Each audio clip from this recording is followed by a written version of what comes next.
Hey everyone, welcome back to the channel for another double deck tech. My name is Esmond, Paul, and today we are doing two decks around Atraxa, Praetors Voice.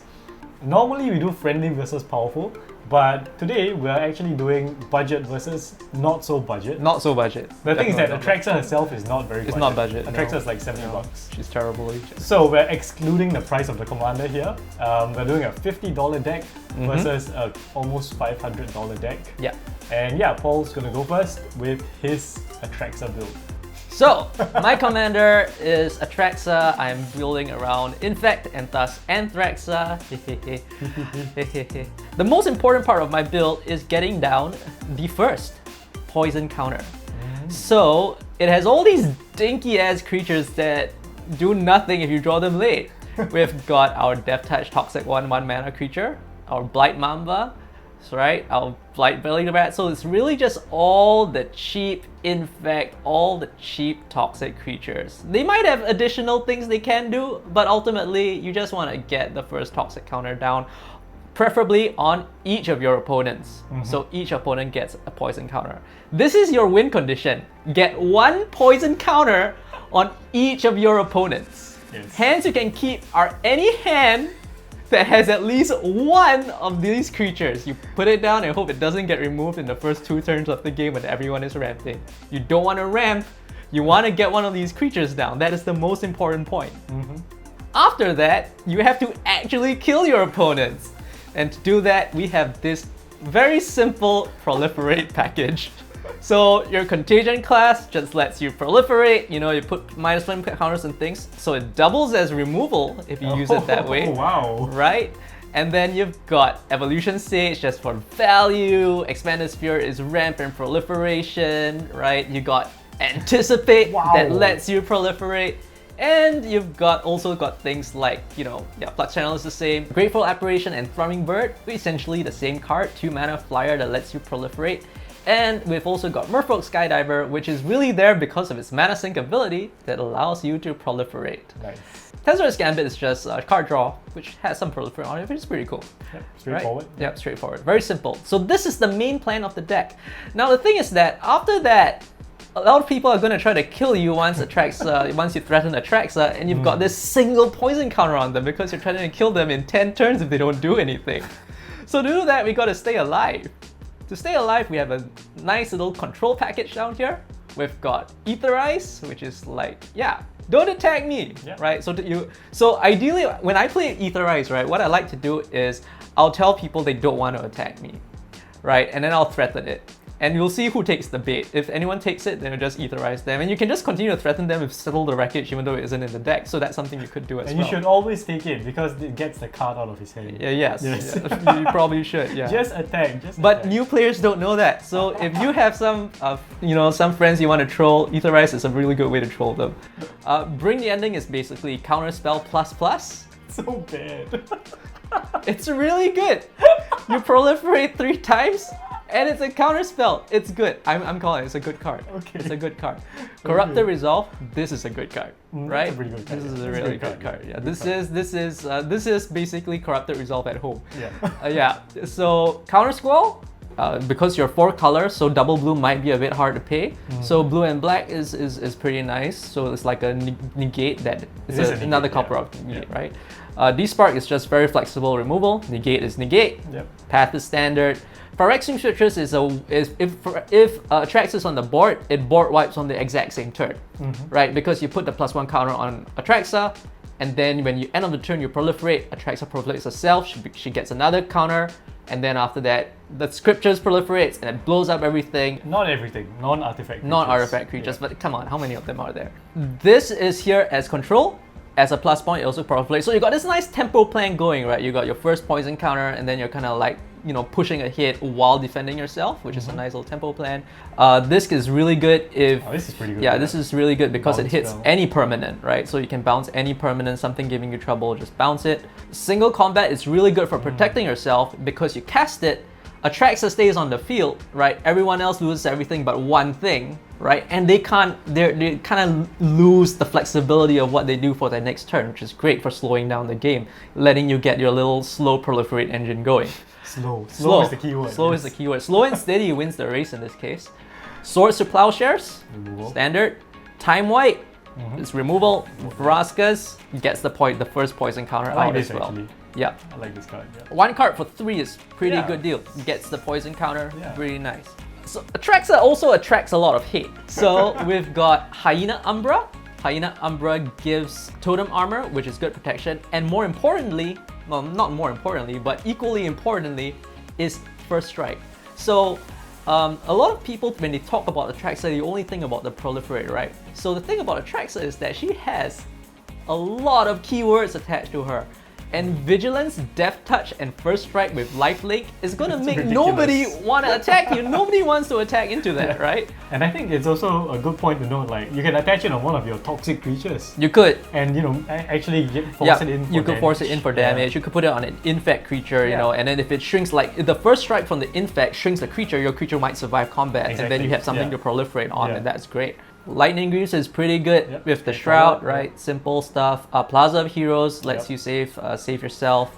Swiftfoot Boots is Lightning Greaves At home. at home.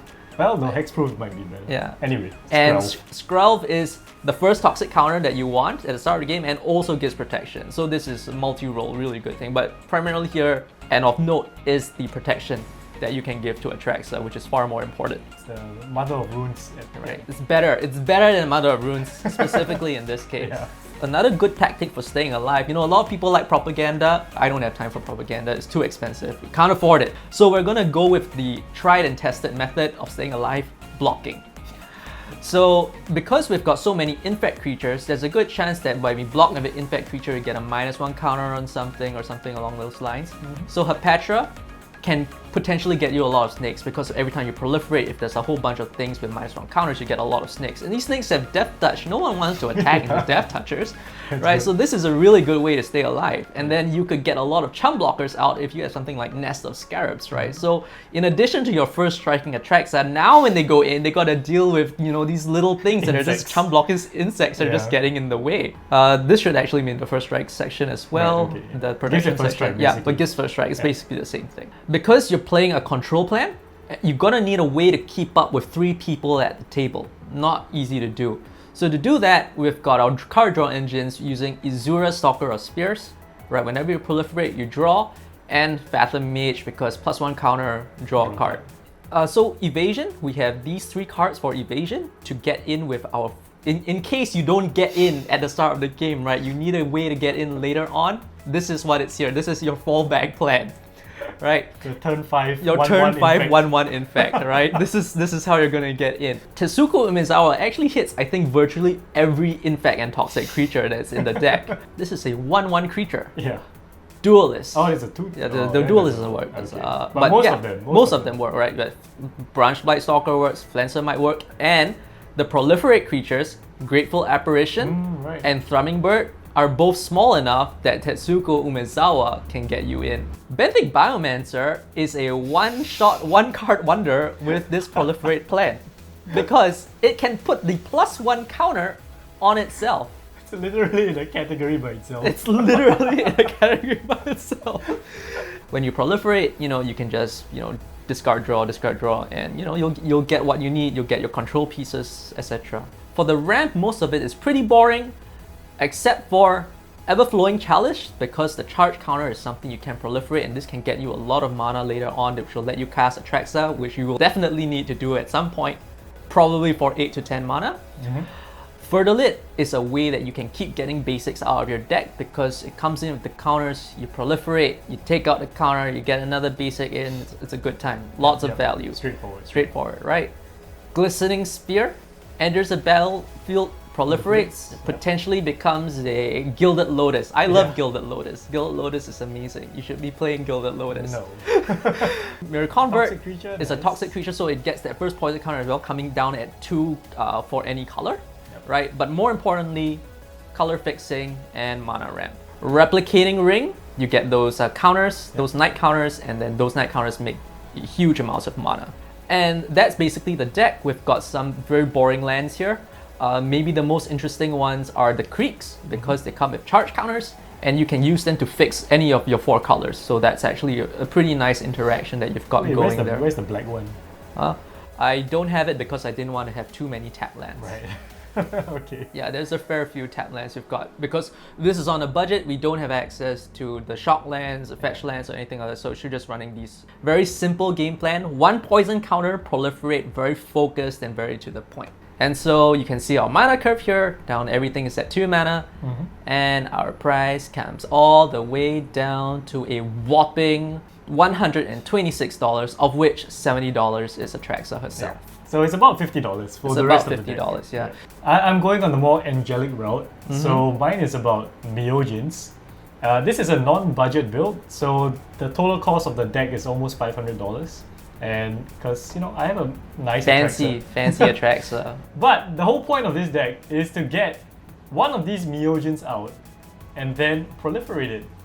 So some of these come in with divinity counters, some of them come in with indestructible counters, but they all come in with counters as long as you cast it from your hand. So you can't cheat it into play. And as you can see, they all cost like 8, 9, 10 mana. So the deck really doesn't have a real win condition, right? This is the win condition. The win condition is basically my Myojin divinity counter is so freaking powerful that no matter what Myojin effect I get, I will win. As long as I get to cast a Myojin and proliferate, I win. Very nice. So we start off with prolific ramping. And these are the ramp pieces that care about counters. So charge counters, this gives creatures +1 counters. This charge counters. Crystalline Crawler is a good mana fixer, comes in with counters, puts counters on itself. Expand the sphere, finds lands and proliferates if you don't want to find lands. Rasputin, you can remove more than one dream counter on it. Rasputin enters the battlefield, dream counter for each opponent. Yeah, so if you have 3 opponents, it comes in with 3 counters. You can tap and remove all 3 at once to add 3 colorless. And if you don't need the counters for mana, you can remove it and get a creature. Right. But it's basically there for the ramp, and then in the late game, you can use it to get knights. You can get knights. So this is your blocking plan. This is well, it's more for the ramp. Oh, okay. More for the ramp. Replicating ring, same as Paul. Rich Car here, puts +1 counters and ramps. Scholar is a new one from BRC, comes in with a +1 counter, and then you can remove a counter from any permanent you control to find the planes. So it doesn't have to be from Scholar, you just tap it, remove it from like Crystalline Crawler or Rasputin, get a planes. Sphere of the Suns, 2 mana, rock, comes in with 3 counters. Tablet is a slow rock. If you play it on turn 2, you can only start tapping it for mana on turn 4, probably. But in the late game, if it has 5 more counters, you can draw cards. Yeah, the draw engine is pretty good. So here we have 11 pieces of ramp, and then we have more ramp. So 7 more pieces of ramp. This is the more standard stuff, mana fixer, find lands. So in total, we have 18 pieces of ramp here. Is dedicated ramp. Is there a reason why Fertilite didn't make the cut? I actually think Fertilite is like an amazing card. Because Fertilite finds basics. Oh, yes. So this is too rich. We got no basics in this, right? I mean, we got very few basics. Very few basics, fair. And then, to keep us drawing into our ramp and finding our Myojins, we have all these things that draw cards. This is, we're doing this because it proliferates and draws cards. Izuri, same as you. Falco, casting from the top of the deck. I think this is super good in counter. This is really strong. Yeah, this is super strong. This is really strong. Fathom Mage, same as you. Evolve, draw cards. Krasis, you got a whole bunch of mana. Cast this, and it grows bigger. Why not? Investigator's Journal comes in with like a bunch of counters. You can pay 2 mana to draw a card, so that's good. Sanctuary Globe Warden, very similar to Falco's Para actually. ETBs or attacks, you can remove a counter and draw a card. And you make blockers. Seagate Restoration, just card draw. You're making a lot of mana once again. We have a lot of land as well. So this is a flexible land. New one from Phyrexia, remove all counters to draw a card and scry. Oh, this card is super strong. This card is good, yeah. Yeah, this card is super 1 mana draw a card, basically. This is 2 mana draw a card, or 2 mana scry. Tablet, also 1 mana draw a card. Tome of Legends, 1 mana draw a card. We expect Atraxa to come on the field at turn 4 and start attacking every turn, so it should get a lot of counters. Vraska does everything. Basically does everything in this deck. Yeah, it's like removal, it's a win condition, draws you cards, And you can protect it. Atraxa is really good at protecting stuff. That's true. And then we have a whole bunch of removal that cares about counters. So we have the better version of your Contagion class. This is true. Contagion this was in the original, and then it was like 21 bucks. Nah, ain't nobody got money for that. No one can afford that. Damning Verdict destroys all creatures with no counters on them. So it could be a one-sided board wipe. Lux Cannon, destroy target permanent. I love Polukranos in this deck. Comes in with 6+1 counters, 3 mana to fight something else. And then you just keep proliferating the counters. Yeah. And it just doesn't die. Just stacks people out, just remove all this stuff. Talk Thrill is just Talk broken. Thrill is great. I love this card as well. Transmogrify more. This is a great card. One of my favorite pieces of removal. This is a very good card. Like Oko is busted, right? This is essentially it's the same effect, but you pay one mana to destroy one mana to destroy card. It's pretty good. Reusable removal. Yeah. Ugin does everything again. Board wipes, ping, bolts people. Vraska is here. Vraska is everywhere. Then we have more interaction that doesn't really care about counters. We got our counter spell, just one. Heroic intervention, protection, removal, protection. Teferi's protection, literally. Protection. Wind Grace's Judgment, I love this card. You get to destroy 3 things for 5 mana. Winds of Abandon, another one-sided board wipe. So I like one-sided board wipes, that's why these are in here. And then we have some proliferate support. Just like you, we have the creatures that deal damage and proliferate. I have some better ones because I can afford it. Yeah. Khan's Bastion, then we have a new one from Tekutal. If we proliferate, we do it twice instead, and then it can become indestructible. Tekutal is amazing. Tekutal is great in this Tekutal deck. is amazing in this deck. It's a win more card, but for 4 mana, you win a lot more. Yeah. And then we have more counter synergy. So lands that care about counters, extra turns that care about counters, more lands. This thing helps us to move our counters around. So in the ideal scenario, we get a couple of Myojins out. And we're like, oh! Right, I want this one! Let's move all the divinity counters onto this Myojin. Together Forever protects any of our creatures that has a counter on it. So that's great. Tyrant Guard does the same thing, pretty much, with protects creatures with counters on it. Tyrant Sanctum also protects creatures. And we have one good stuff card, because I didn't know where to put it. It's Balagan Recovery. Good stuff. Even Eternal Witness is a good card. This one's a land. It's pretty good. So, besides all those lands, we have 31 other lands. So that's a lot of lands actually. We're playing the Shock lands, we're playing the Check lands, we have Triumphs and Vista. It's very soft to Blood Moon. So I just want to show the distribution here. It's mostly a creature-based deck. So we have 28 creatures. And then our package, sorceries and instants, we have like 16. We have a lot of artifacts here. You got to ramp hard. Yeah. Like your version, you got to ramp really hard. So in total, we're running 39 lands, which is slightly on the higher side. Yeah. 39 plus 16 pieces of ramp, or 18 pieces of ramp. It's like almost 60 cards that are just devoted to getting mana. And yeah, that's the deck. Atraxa, Myojins. You can very see. Timmy. Look at the curve. The curve is like everything was going well until 8. It's like boof. It's like, nah, we're here to cast Myojins. That's what we're gonna do. So yeah, those are our 2 builds. $50 build, $450 build, and you can tell that they are both kind of not super strong, I guess. Mine's pretty toxic. Mine's just big mana. Yeah, yours is like big mana. It's like you lose to Esmond's that you kind of feel good about it. I feel like you lose to mine, you're just like, oh. Yeah. Like, we're just trying to show that there are just many different ways to build decks, especially something as open-ended as Atraxa. Yeah. And it doesn't mean that just because you're spending a lot of money or that you're spending less money doesn't make the deck any more or less powerful than you want it to be.